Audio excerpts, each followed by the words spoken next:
வணக்கம் அன்பு சொந்தங்களே.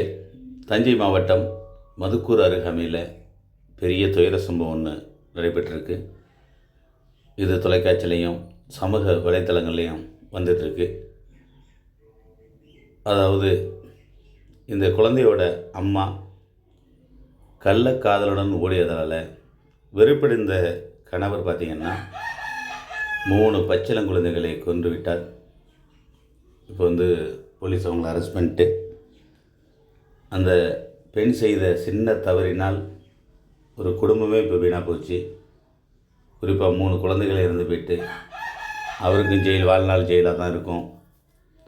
நீங்கள் ஓடி போன நீங்கள் நிம்மதியாக இருக்க முடியாது.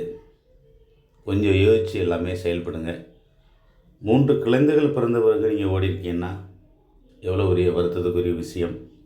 நீங்கள் ஒன்று புரிஞ்சுக்கணும். கணவர்களோ இல்லை மனைவியோ, அதாவது சில பிரச்சனைனால உங்களோட பாசங்கள் அதிகமாக காட்ட முடியாது. கணவர் பொண்டாட்டி மேலே காட்ட முடியாது, பொண்டாட்டி புருஷன் மேலே காட்ட முடியாது. குடும்ப சூழ்நிலை. இன்னொருத்தர் ப்ரைவேட் ஆள் உங்கள்கிட்ட வேறு எதுவுமே அவங்களுக்கு பிரச்சனை இல்லை. உங்கள்கிட்ட எதிர்பார்க்குற ஒரே ஒரு விஷயந்தான். அதனால் அவங்க எது வேணாலும் பேசுவாங்க. உங்கள்கிட்ட பாசமாக பேசுவாங்க, இது பேசுவாங்க. ஆம்பளையாக இருந்தாலும் சரி, பொம்பளையாக இருந்தாலும் சரி.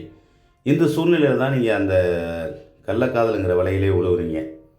இப்போ புருஷன் பொண்டாட்டிக்குள்ளே கமிட்மெண்ட் நிறையா இருக்கும். அந்த நேரத்தில் சில விஷயங்களில் கோபமாக தான் பேசி ஆகணும். ஆனால் கள்ளக்காதலுக்கு அப்படிலாம் அவங்க எதிர்பார்க்குறது ஒரே விஷயந்தான். அதனால் ஏமாந்து போகிறீங்க.